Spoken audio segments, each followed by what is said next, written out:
of week 5. I'm out of commercials, so we'll see what we can dig up for Friday. A couple of announcements. So we'll be returning your quizzes at the end of class today, likely out in the hallway or outside there. So the teaching fellows will make some announcements when the time comes. Super section today, focusing particularly on GDB and usage thereof, led by Paul Govero, one of our teaching fellows, Science Center E, 6 p.m. It will be filmed if you can't make it. Finally, Roy will be leading a hacker section today, 7 p.m. in the Maxwell Dworkin Cafe. Any questions before we begin? All right, so we began what is, for some folks, a bit of a scary topic on Monday, that of pointers. So in an English sentence, just what is a pointer?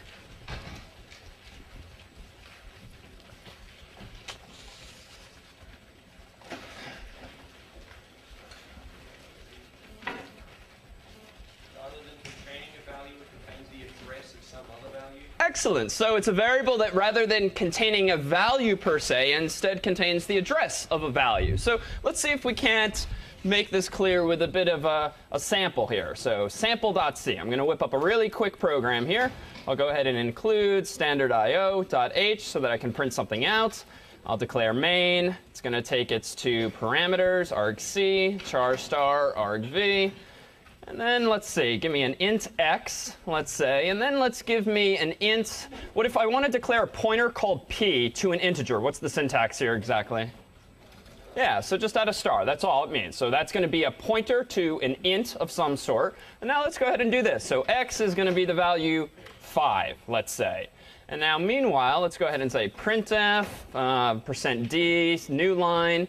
And I'm going to go ahead and print out the simplest possible program here, sample.c, by running make sample, unused variable p. And that makes sense because I haven't actually done anything with it yet. But if I go ahead and run this, obviously, what are we going to see? 5. Wow, terribly fascinating. Well, now let's take it up a notch. So if I instead want to demonstrate exactly what's going on with respect to pointers, take a look at this. Rather than print out x, what is the implication if I instead print out ampersand x? Yeah, so this is the address of operator. So in theory, what I should still see is an integer, as implied by this %d. But this integer is hopefully going to represent a... That's OK, that warning. What this integer is hopefully going to represent is the address of x in memory. Now, that's kind of a big, ugly number. What's going on here? Well, that's an address. Let's make this clear. Let's cast it to an int so that printf doesn't complain. And in fact, just to be consistent with last week, or with Monday, let's use %x, which, take a guess what that denotes. Still a number. Hexadecimal. So we'll let the program figure out what it's supposed to look like in hexadecimal. If I run this thing now what we have is that sequence of hexadecimal digits that looks reminiscent of some of the stuff we saw while poking around with GDB, which is to say that I had no real control over where in memory x ended up. Recall the rectangle that we've been talking about is representing a program in memory. I really have very little control as to where things end up in this memory space for the most part, but I can at least with C, using this kind of syntax, at least poke around and figure out where things are, in fact. Well, now let's come back to pointer p. If I want to store in p the address of x, what do I need to type here? Sorry? So star p equals ampersand x. Almost, but not quite. So no star. So remember that p itself is a pointer, so it's already destined to receive the address of something. So if we just say p gets ampersand x, that's going to put the address of x in p. So now let's go ahead and do this. I'm going to print out not ampersand p, but just p, because again, p here represents an address already. I'm going to rebuild this program. I'm going to run sample, and now I see, well, that's a little strange. It's a different number, but should that be worrisome? Yes? No? Yeah, I mean, we ran the program again, and this is just to emphasize when you're running your programs, you can't trust where things are going to end up physically in memory. Sometimes things are indeed going to get moved around, but the point, though, is still the same. Now we've seen the address of p, or the address of x, rather, as it's stored in p, but now let's take this full circle. Now, just for the sake of discussion, suppose that I want to print out not the address of x, or that is equivalently p, but instead I want to print out the value x. Well, the obvious fix here, I'm going to go back to %d so we actually see the number 5. I can certainly just do this.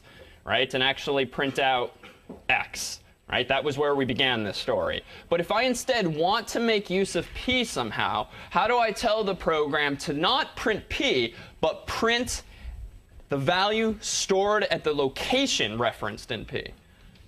Yeah, so star p. So again, we're sort of using this star notation in different contexts for different reasons, but that's really all there is for new content. And now we get back the value 5. So a trivial little exercise, and this program itself certainly does not make clear why you would ever care to do this. So let's actually now see in context why these kinds of tricks might be more useful. So we've talked for a while about arrays, and you're using arrays in the game of 15 to represent what? Even though you didn't have to write this bit of code yourself.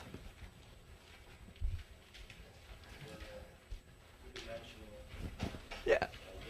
Yeah, so the two-dimensional game board itself is initialized to be an array that has some number of rows and some number of columns, the result of which is that you get a nice square. And that's just convenient because you can reference location I, comma, j by just indexing into that array, so to speak. And we've used one-dimensional arrays as well quite a bit. In fact, what data structure, so to speak, did we ultimately realize is implemented underneath the hood is just an array?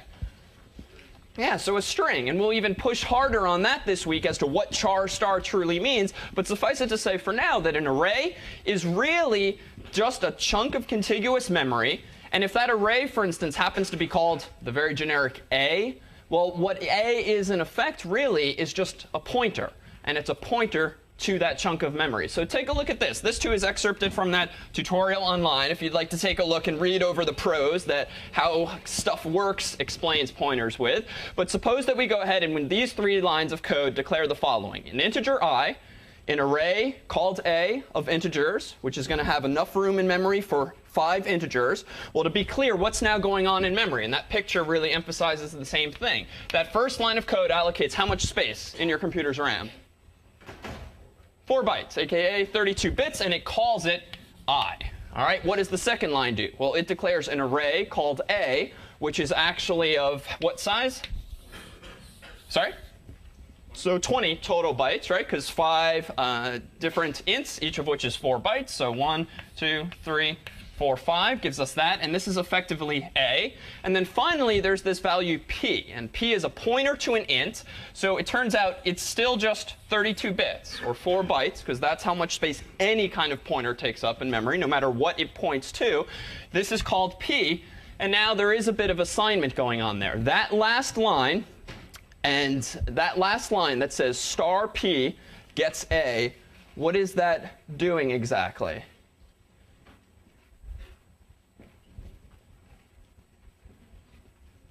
Sorry? So the address to A, yeah, and let me clarify slightly, because we said a moment ago that an array, really, or the name of an array, is just effectively a pointer. So when you say int star P, that's just declaring a pointer called P, but it's just assigning it whatever is in A. Not A bracket 0 or A bracket 1. It's not storing a value from that array. It's not storing something that's in the array in the value P, but rather it's storing the address of this array in memory. So really, this picture is a bit misleading, because if an array's name is really just a pointer, what's really going on is that with that second line of code, you have a variable called A that's a pointer to a chunk of 5 ints somewhere in memory. And so when you then say P star P, int star P gets A, what am I drawing an arrow here to? Yeah, so the exact same array. And to make more clear what these arrows are henceforth representing, a pointer is just an address. So this looks like some crazy value like OXBC. Well, what gets stored in here then, to be more clear?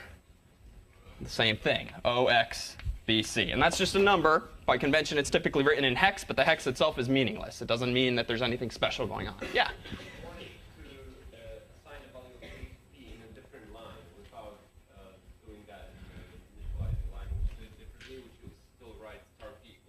Excellent question. So what if you did this in a second line? Does the syntax change? It does ever so slightly, and that's a worthy point to make. So that third line, to recreate it up here, this in one step is declaring a pointer called P to an int.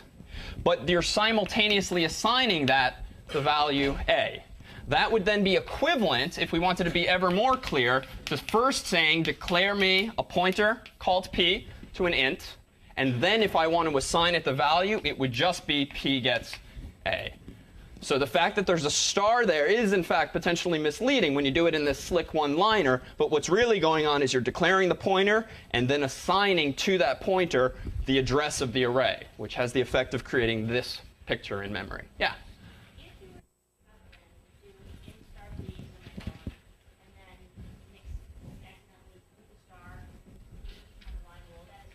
OK. Excellent question as well, and a very dangerous situation to have created. So suppose that we did now do this, which is not the same as this. Let's think about what this is saying. This, again, is just saying give me a pointer called p that happens to point to an int. This line, though, is saying what? Yeah? You're assigning to whatever random chunk of memory p started pointing to the address of a. And not even not the address of a, the address. Yeah, the address in A is the better way to say it. Right. So this line here declares in memory a pointer called p that's 32 bits. And as the question marks there represent, what this is really doing is who knows where this is pointing. Because, again, you don't necessarily have control over what your variables, pointers, ints, chars, are initialized to. So that's just a pointer that's going off anywhere. Who knows where? But by saying star p, you're saying, who cares? Follow that pointer. Go wherever the value is telling you to go, and put at that location in RAM, wherever the heck it is, the value that's currently stored in A, which just happens to be an address. So odds are that this line could very well cause your program to do what? Yeah, so seg fault. And again, seg fault refers to segmentation fault, which means you're touching a segment of memory that you probably should not be touching. So this, too, is a very dangerous mistake to make, but that avoids the problem as well. All right, so with this said, let's take a look at the following, or let's go ahead and do the following. So I'm going to write a little program here called compare. For your reference, it'll be called compare1 in your notes, but don't glance down just yet. I'm going to go ahead and do include standard IO again. I'm going to go ahead and declare main with int argc, char star, argv.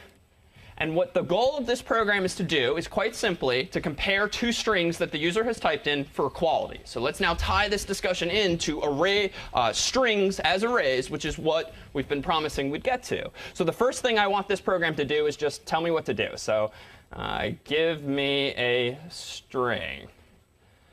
OK, we're going to expect the user to now give me a string. So to declare this, using the CS50 library, I could say string s1 gets what?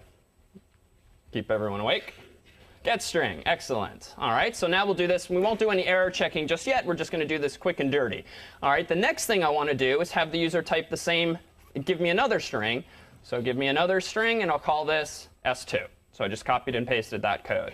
But now I'm going to make things slightly more clear. Remember that we promised that string is really just something in CS50's library that, at least in the first weeks, we try to use to cover up some potentially scary details. That is simply a synonym, aka a type def, for literally char star. And as we've already seen in the past couple of days, anytime we see the star, it denotes a pointer. So what I'm actually going to do to be ever more precise this time is I'm going to move away from using the CS50's synonym, string, and really be more technical and say that what this is, in fact, S1 and S2, is a char star. And we'll see where we're going with this. All right, the last thing I want to do now is just say, all right, if the first string equals the second string, well, let's go ahead and tell the user accordingly. Same. Otherwise, let's go ahead and print different if they're not the same. OK, so that's all this program does, is compare two strings. But now let's think about what this first line is doing. So when you call getString, if you call getString, what does getString return as far as you know so far? OK, so it does return a pointer to some characters, but I'll take the simpler approach first. And presumably, it's been returning a string, right? So it is returning a string, as the name suggests. But a string, we said, is just an array of characters. So what does that mean? Well, if I type in the word foo, what this function, getString, is doing is it is, in fact, declaring enough memory in RAM for the string foo. So F-O-O. Is that it? OK? And that special null character so that we actually know where this thing ends. What is getString returning? Well, conceptually, it's returning that thing. But this is just a chunk of memory. And what we said a moment ago is that an array is just what? It's a chunk of memory that you describe by way of its first address. That is this address. So this is 0x, again, maybe BC or something like that in hexadecimal form. So when getString returns, it's returning this value. So when you actually say s1 char star s1 gets getString, what you're really doing is declaring a variable called s1, which is a pointer to a char. And what's going inside this box because of this line? Yeah, so the value OXBC. So to store a string in memory does mean step one for someone to declare enough space for the characters FOO and then the special null character. But to actually access the string and play around with it and remember it in a variable simply means to remember the address of its very first byte. And this is why this is sufficient. Because why do you, the programmer, only need to know the address of the first byte of a string, which again is just an array of characters? Why is that sufficient to hang on to the entire string? Yeah?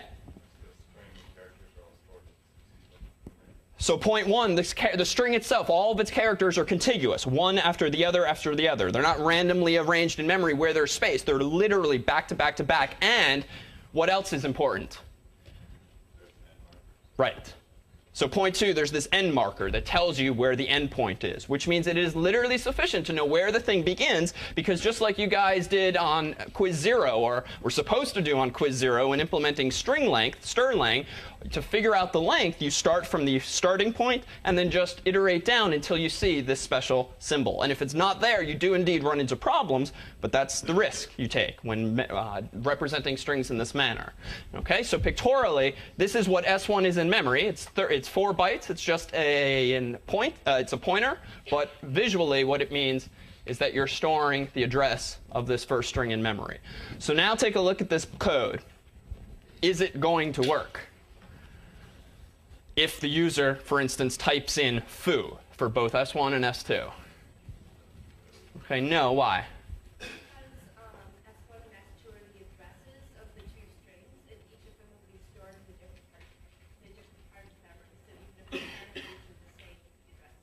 Perfect answer. So even though the strings themselves might be the same, FOO \0, when you call getString 2 different times, the user might type that in, but each instance of FOO \0 is going to end up somewhere in memory, but certainly not the same place, because you are in fact calling getString twice. If you're then comparing S1 and S2, well, that's fine. That's valid syntax. You are perfectly welcome to compare pointers' values, but all you're doing is comparing pointers' values. Because what this code has the effect of doing, to be clear, is it declares S1, it declares S2, it expects a string from the user. If we suppose the user types in foo both times does the CS50 library allocate enough memory for that string to fit. It then stores the address of that in S1 and S2. When you then say, is S1 equal S2, you are comparing these two values. And because the string is presumably at 2 different physical places in your computer's memory, clearly S1 and S2 will not be the same. So no matter how hard you try to type the same 2 characters here, let's see what happens. So make compare. And again, your version of this is called compare1, which let's go ahead and add CS50's library to make the errors go away. And if I run compare, give me a string foo, give me another string foo, they are in fact different. And no matter how hard I try, they will always be different. So what's the solution here? How do we go about comparing strings correctly? Yeah? Do you just put stars? OK, so that's a good point. So let's try this. We know that if we want to actually access what's at a pointer's address, we can just say star. All right, so what this is saying is go to the address pointed at by S1 and go to the address pointed at by S2, which physically, if I'm now following my fingers, what is this going to compare for me? The first 2 characters. So partial solution. Let's go ahead and run this. So make compare. let's go ahead and run compare. I'm going to type in foo, and I'm going to type in frank. So there's still a bug. We're one step closer, because if I do type foo, foo, we do realize that they're the same. So what's the problem? Why does foo equal frank? Right, so clearly it's just because they share the same character. So the solution here is that even though this is the right idea, and it's a step in the right direction, we're indeed now comparing not addresses, but actual values. But just using some of the concepts we looked at in Scratch, what do we clearly need to use here? Some kind of loop. And we need to actually compare each of the characters. Well, let's do this real quick. So if we want to compare each of these characters, how do we do this? Well, we can essentially say, for int I gets 0, I is less than, well, we'll use string length, because not your version, but the one that comes with C. Which one do I want to use here? OK, so we can use S1 and then I++. And incidentally, you'll notice that in lectures code, as suggested in problem set 3's first page, I've started using what's called C99 syntax, which essentially is still C, but it has some additional neat features, like you don't need to declare all your variables at the top of a function, which has always been an annoying constraint. So I myself have begun migrating to this just so that we can focus on getting the work done, rather than necessarily having to constantly go back and pre-declare everything. You're welcome to take either approach. This kind of commenting scheme that I've started using too is also a feature of C99. And frankly, it's just more convenient than constantly typing that around your comments. But either is fine, so long as you're consistent with regard to style. All right, so I'm on the path toward comparing these two strings. So really now, what do I want to do to compare two strings? Well, I can say if S1I equals S2I, what do I want to do?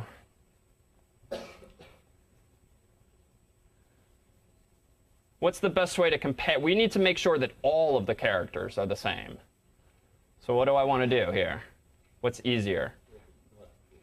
All right, so not equals is maybe better, because it suffices to declare these things different just to find one failure to compare. So if S1 of I does not equal S2 of I, then let's go ahead and say printf different. OK, and just to be ever more clear, we'll do this. And now I'll go ahead and return immediately. Otherwise, if I get through this whole loop and I never find something that's different, what do I want to do? Yeah, so printf, they're the same. OK, this isn't quite perfect, but let's see if it's better. So let's go ahead and make compare. Actually, we're using string length, so I have to add the string library, which, despite its name, doesn't define the data type string, but rather just some string-related function. So make compare. All right, it did compile. Let's compare this. So now let's go ahead and give it foo and foo. All right, so not bad. Foo and foo. All right, what about foo and, well, let's do frank and foo. OK, so that's good. It checks out. What about foo and frank? OK, so that's good. And just to get a little crazy here. What did? Oh, foo and fra? OK. Foo and food. So there's still a problem here. So we're clearly not comparing, we're clearly not comparing everything. And why? Where's the bug, first of all? So less than, it's not so much a less than or equal to bug, right? Because no, but if you do it like up one to Sterling instead of one less than Sterling, you would find the null terminator. OK, but that's not the source of the problem. What's the source of this problem? So if they have the same substring, but the problem is I'm just assuming that which string is longer or shorter here, right? So we actually need to exercise some judgment here. And actually, one way I can fix this is, what do you know? If the string length of S1 does not equal the string length of S2, I mean, one way we could solve this, even though we're going to be printing out the word different in two different places potentially, is to do this, right? And then return. If that's the case, otherwise we proceed to compare them, right? Because clearly the strings can't be equal if they're can't be the same if they're of different lengths. So does that solve the problem? Yes? No? And there's other ways we could do this, certainly, but that might be one approach. And even here, there is a bit of a danger, as you may realize, because it turns out, and we'll look at this either today or Friday, that getString in CS50's library doesn't necessarily return a pointer to an array in memory. For those of you who might have looked at CS50.h itself, available online, what else can getString return? So it can return this special value null. So long story short, if the user tries to provide a string that's just way too big and it just physically won't fit in memory such that the program runs out of memory, it doesn't just return part of the string, but rather it will return null, essentially the value 0, thereby signifying something went wrong. And because that I'm not checking anywhere as to whether or not S1 or S2 are null, this code could potentially crash because strlen, the one that comes with C, doesn't check if S1 or S2 is null. And so just know for now that this code could still crash. But at least for us, it has solved this problem of comparing strings properly, actually as characters, as arrays of characters.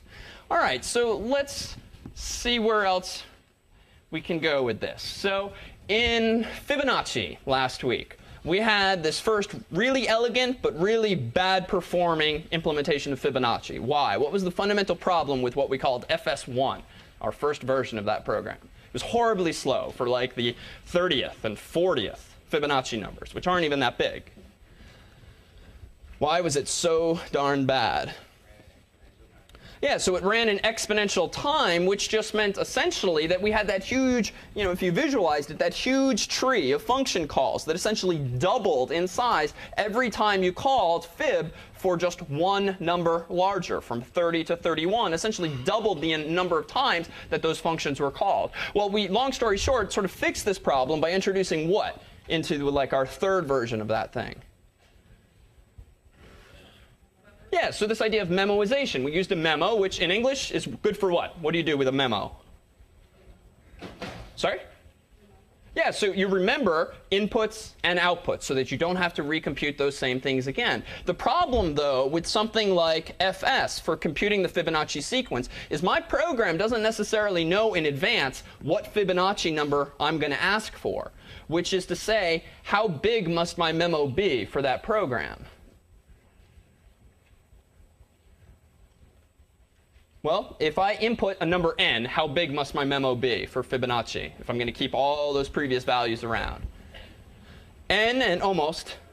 Yeah, so maybe n plus 1, just in case we actually want to store the last value. But even that's debatable. So we at least need a memo, an array that is, of size n. But n is dynamic, right? It's not a value you, the programmer, necessarily know at the time you sit down at your terminal and write the Fibonacci sequence code. So what could you do? So how could you write that program in such a way that you do have a memo that's an array, but it's plenty big for whatever the user types in, even though you don't know in advance what that guy is going to type in? What could you do? What's the simplest solution to that problem? Yeah? When you declare it, could you just declare it an array of number element n? Have it built into the program that way? So yes, thanks to C99, yes, you can, which is, OK, good answer. You can. There is, let me summarize as follows. It's not a great thing to declare your array sizes dynamically in that way because the memory ends up on the stack, which means you can't necessarily safely pass the memory around always, or it doesn't behave necessarily in the way we might want it to. But let's say, yes, that's true, but let me go in a different direction, just because we'll see a more versatile solution. But that is fair. What's that? OK, so you might not bother declaring a size, but I guess where I'm going with this perhaps leading question is, well, why don't you just declare a really big memo that's big enough for any n the user might type in, right? Realistically, the user's not going to be asking you for the 16 billionth Fibonacci number, because we just can't express that high of a number in C right now. We would need to do much crazier things because we don't have the data type to express particularly large values. At least there's certainly a bound in real terms. But why don't we just declare a really big array? Like, what's the biggest array we might be able to declare using the syntax we know? So like, what's the biggest int that you can pass to an array? Because that's what an array expects when you declare its size. So why don't we just declare what's the biggest possible int? All right, so 2 to the third, and if we used unsigned int even, 2 to the 32 minus 1. So why don't we just declare a memo of size 2 to the 32? Good? Bad? Well, 2 to the 32 is roughly what? This is where these numbers come in handy. It's like 4 billion. So we're already talking 4 billion entries in your memo. And how big was each of those? Well, it was actually a long, which is 8 bytes. So we're already talking, I mean, tens of gigabytes to implement the Fibonacci sequence just so you can keep your answers around, right? That's just excessive, and it's not feasible. So better is perhaps an approach where you don't just pre-allocate all possible memory that you might ever want to use, but you do so dynamically. And you can indeed do so just by declaring an array, though just again, suffice it to say you run into problems. You can do it with a new function called malloc. So this is a memory allocation function, and in FS3, which you saw last week, we actually had this, but I waved my hands at it and we didn't draw attention to it. But this line of code here, these lines of code have the effect in the first line of storing in what we knew that day as memo, the return value of a function called malloc, which is passed a mathematical expression there, and then it's apparently casted to a long. Or what does any of that mean? So malloc, henceforth, is just a function that returns to you a chunk of memory. That is to say, if you call malloc of 4, what that does for you is it asks the operating system, hey, this developer wants 4 bytes of memory. Please find it in RAM. Go ahead and allocate it as a contiguous block of memory, and then return, guess what? Yeah, return the address of the first such byte, and let the developer assume that the rest of the memory is contiguous, back to back to back, exactly like getString, exactly like an array. In fact, the means by which we implement getString so we can accept a string of any length from the user is to use malloc. So we just figure out how many characters has the user typed, let's allocate enough space, and then return to you, the programmer, the address of the first byte. So that first line of code, take a look at the argument to malloc. So again, the context here was the Fibonacci program. Why am I passing to malloc? In order to instantiate my memo, n+1 times size of long. What is that saying to malloc? Again, new function, but simple idea. Yeah? Yeah, that's all. Like, give me enough memory for n+1 longs and n+1 so that we can start counting at 0. But we can actually compute the nth Fibonacci number. Why then am I casting it to a long star? This is just a piece of syntax that you should bear in mind. Malloc doesn't know what you're going to use this memory for, right? It doesn't care or know whether you're going to put ints there, chars there, a memo there. It doesn't care. So by using this explicit cast, you can specify to GCC, treat this chunk of memory as effectively an array of longs. Now wait a minute, I said array, but there's no bracket notation there. But again, as we said a few moments ago, essentially an array is synonymous with a pointer. And so saying long star is like saying an array of longs. That's all that's going on here. So the second line of code, if memo equals null, why is that there? It's clearly checking for null, but who cares? So if it's too big, right? So let's actually, this is FS4. Let's go ahead and make FS4. I'm going to go ahead and compute FS4 of the 30th Fibonacci number. All right, and that worked pretty well. And there's a lot of debugging information there that just tells me if it found the value in the memo or if it computed it for the first time. Let's try 50. The program's quite fast. That was the point of those 3 versions of FS. But what if I get a little crazy here and start typing in, let's say, 1 million? OK, so it's actually going to take, in retrospect, stupid to print all the debugging information, perhaps. Let's turn that off. So let's find our printf statements where it's doing that. We're just going to comment them out. And is it printed anywhere else? Yep, we're going to get rid of that. And we're going to get rid of that. Actually, I think we want to keep this last one. Otherwise, we'll all be for naught. OK. OK, now let's run fs of 1 million. Ooh. All right, so what happened here? So it clearly can't handle that value. Why might that actually be? What might be going on?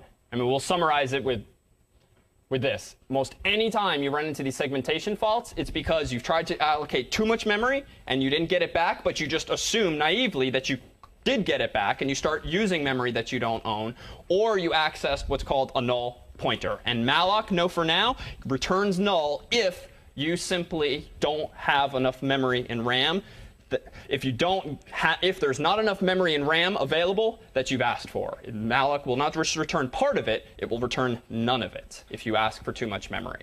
So we'll see more examples of malloc in the future. But just to put this into context now, all that's been going on here now is use of this picture. So remember that the stack is where what gets stored in terms of memory. Sorry? So functions, and not functions per se, but what about functions get stored on the so-called stack? So they're variables. Parameters to functions end up on the stack. Their local variables end up on the stack. But the neat thing about this new function, and we'll start using this not for the current problem set, and maybe not even for problem set 4, but in the weeks to come, especially when we start implementing the fastest dictionary for a future problem set. And when you implement your own compression algorithm, you'll also use malloc as well. What you can What's nice about malloc is that unlike local variables, which only exist for the life of a function because that memory is put onto the stack, with malloc, the memory comes from a very different place in your computer's memory, the analog to the stack, which grows top on down conceptually, which is the so-called heap. So for today, know that anytime you use malloc to allocate memory, it's persistent. It stays in your program really as a global variable in a sense. Even if you call malloc in a function called foo, and foo returns, that memory continues to live on, and it's still yours to own. So the nice thing about allocating memory with malloc and letting it end up on the heap is that it persists across your function calls until you yourself explicitly free up that memory by calling a function called free, which we'll see in additional examples. But now let's finally, now that we have this jargon for talking about pointers and this notion of arrays and malloc and such, let's go ahead and pull up the following example called scanf one, where'd it go? Scanf.c. So in scanf.c, there's only 4 lines of code here. And let's see what's going on. And this will make clear exactly what's been going on for some 3 weeks in CS50's library. Just looking at the code here, trying to ignore the comments, what does this program do?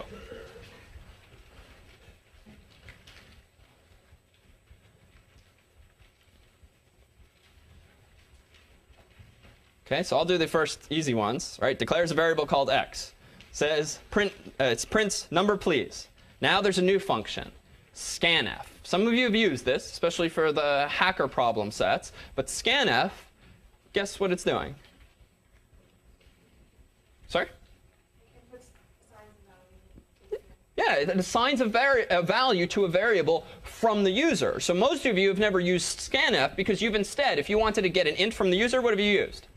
GetInt. Well, know now that we've been implementing getInt with essentially this function underneath the hood. It's a little cryptic to show on the first day of a class for someone who's never programmed. But what this is doing, and we now have the means of explaining this with pointers, is the following. We want the value that the user types to end up in a variable called x. Well, in order to do that, we can call scanf. We tell scanf what kind of data the user is about to type in using exactly the same formatting codes that you've used with printf, but then we tell scanf where to put that value. But here, notice already is that same topic of passing by value and passing by reference. If I passed a function called scanf, the variable x, could scanf physically put in x anything reliably? That is, when scanf returns, would x's value have changed? So no. So even though we've introduced all this pointer magic lately, if you're passing a variable literally by value, it is literally the function that's receiving it getting what? A copy. It's getting a copy of those 32 bits. And that can do whatever it wants with them, but it can't access x. But if you do want one of your functions to actually be able to control the contents of a variable, what if you do this? What is this effectively doing for scanf? Well, you're passing it the address now of x. Why is that useful? Yeah, and back. Yeah, exactly. So if you essentially give scanf a roadmap to where that variable is in memory, just let scanf follow the arrow, so to speak, and drop the value in there. So what happens now when we run this thing, if we run make scanf, and we go ahead and run if we run scanf and go ahead and type in a number, well, thanks for the 5. It ended up going in that variable. If we put 10, it ends up in there as well. Well, can we do one better than this? In scanf2, now notice what I'm doing. Now I'm going to implement or show you what's going on with the getString function you've been using. But this isn't quite right. This version is in fact buggy, scanf2. So notice that this first line of code is declaring what? Translate that into English. So it's declaring a string, but now we got to start being more precise. It's not declaring a string per se, because what is a string really, right? That's just been a nice sort of layman's term we've been using. It's declaring a pointer to a char. Now what can that be? Well, it can be a pointer to an array of characters, and that would be what we know as a string. But for now, it's just declaring the pointer to a char. If I now called scanf with this third line of code, I use %s because it's a string conceptually that I want to store in there, but I pass it buffer. Well, buffer's the right idea, right? I want to pass scanf an address so that it knows where to put the characters I type in. But what is problematic about this implementation? There's no, sorry? So there's no null check, but even worse than that. Yeah. So there's only one space. There's not even just one space, because what do we know about variables if we haven't initialized them? Well, so there's space for the variable, for the pointer, but who knows where it's pointing? So buffer is not only pointing who knows where, it's certainly not pointing to an array of bytes that we own. So where is scanf going to put the characters I type? Well, so it's going to put it at the address pointed to by buffer, but we don't even know where that is. It's certainly not memory we own. If I go ahead then and run scanf2 and type in a string like foo, I mean, very quickly does it dump core, so to speak, because we've just tried to touch memory we don't own. What if I instead just type something shorter? Let's just type f. Even then, I didn't get away with it because it's just not my memory. So how do we fix this? What clearly needs to happen if we want scanf to be able to read some number of characters into a buffer? Well, fix this for me. What do I do? So we could absolutely use malloc. So we could, and that's actually a great way of tying these discussions together. If I wanted to be safe here, I could indeed say char star. This is the casting bit that we used earlier. I could malloc, and I know a char is how many bytes? One char. All right, I know it's just 1 byte per char. So I could just get a little lazy here and say, give me 128 chars. Right? This would return 128 bytes, assuming there's enough in RAM, which hopefully there are in today's systems. We're going to specify that this is going to be treated as a char star, aka string, and store the address of that chunk of memory in buffer. So now, when scanf reads a string into buffer, how much room does it indeed have? So it does indeed have, at least it has 128 bytes. So let's go ahead and recompile this, run scanf, now type in foo. OK. So now we seem to have fixed this, but there is still a problem, right? And I don't really want to type a really long sentence here. So let's say that I only typed in 4 bytes, right? The user's going to type foo, bar, baz, right? David never uses any other examples, so let's just go with 4. So let's run scanf of 2, scanf2, string please, foo. We're safe. Do I have leftover memory? No, why? So that null character did, in fact, get stored in the 4th location. But now, OK, foo, bar, baz all at once, it still worked. All right, well, let's just try a longer string, foo, bar, baz with no spaces. Even that worked, even though that's not my memory. Foo, well, let's just do this. Right, at some point, it's still working. Why is this working? Yeah, and back. Isn't buffer only storing? So no. So buffer itself is a pointer. It's storing the address in memory of that chunk of 4 bytes. What's that? the address of the first byte. But what scanf does is it assumes that that address demarks a contiguous chunk of memory that it can just start putting characters in one by one. But the dangerous thing about scanf, it's still working. So this is the thing, and this is why some of you might swear to the teaching fellows in the lab that your program was working 10 minutes ago, and yet the TF comes to grade it or comes to help you out, and it's then not working. When it comes to memory management, you can't necessarily trust that the behavior is going to be the same on every invocation of your program if you're doing dangerous things with your memory. And I hope this crashes, because otherwise this really isn't making as strong of a point. But damn it! All right.